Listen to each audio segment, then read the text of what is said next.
Good morning, everyone. We're continuing here in the laws of KASHRUS of Rabbi Yamin Forst, and today we're going to discuss how does a Jew turn the oven of a non-Jew or the baking of a non-Jew into a fias Yisrael, into a Jewish baking. Shituf Yisrael be'afia, the partnership or the joining of the Jew in the baking process itself. Pas akum lo nesu eli imkein osa anochi is called maisa afia pas. This that pas akum, bread that is baked by a non-Jew, is also, you're not allowed to eat it. That's only if the goy did all of the baking process by himself. Avalim Yisrael osa echad mishloishes chelke afia. But if a Jew does one of three different parts in the baking process, hainu, that is, she Yisrael hivre satanor, either one, he lights the fire itself, and then the goy ends up putting the bread inside of there. Or let's say the goy lit the fire, but the Jew comes and he puts the bread into the oven. Or the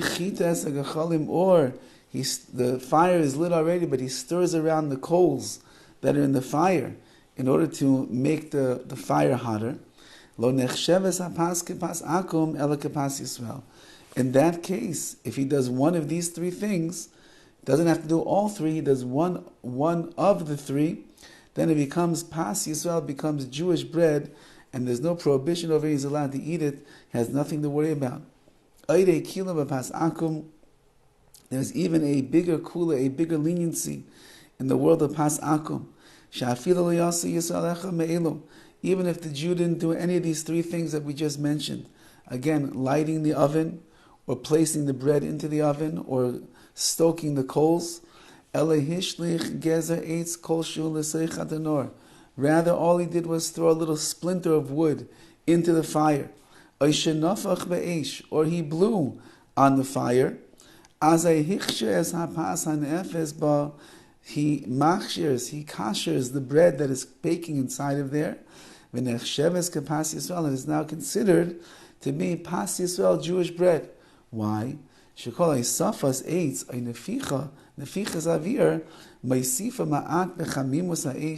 Because adding even a little bit of wood or blowing into the fire, so to speak, to add the bellows of wind into the fire to make the flame bigger, adds a little bit of heat, ha'esh of the fire, and it brings the baking process to a quicker end.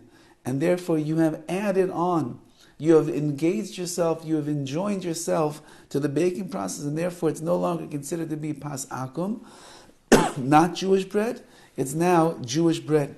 Yesh mishakasav, there are those who write, shezuhi kula she'em listamich aleh ela b'shas adachak.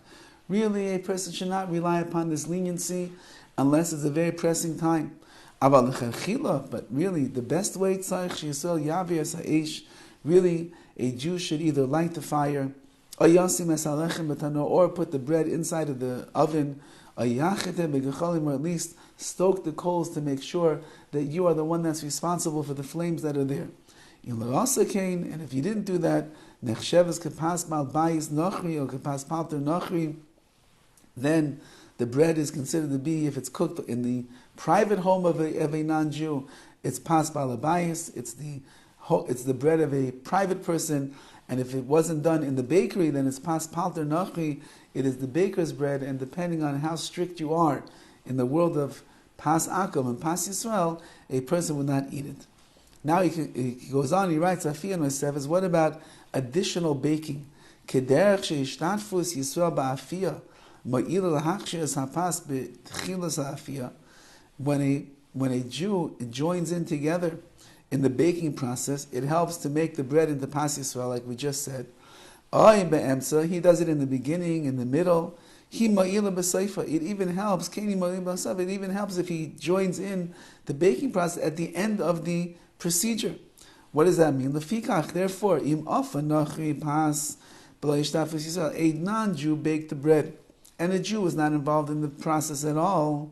Even if the bread is already baked, and it's fitting to be eaten already the way that it is. Nevertheless,